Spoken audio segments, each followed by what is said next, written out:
Hola a todos amigos en el canal Valer. Hoy les mostraré qué hacer si no hay sonido en Discord.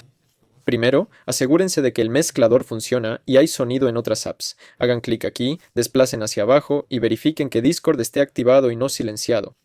Luego entramos a la configuración dentro de Discord. Configuración de usuario.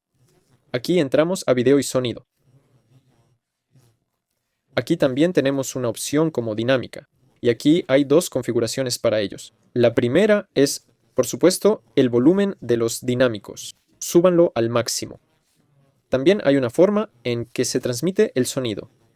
Es esa opción, bueno, dinámicos, auriculares. Seleccionen aquí el que necesiten.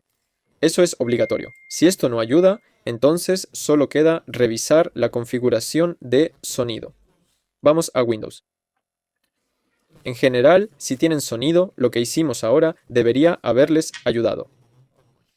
Aquí está. Pero vamos a la configuración de sonido.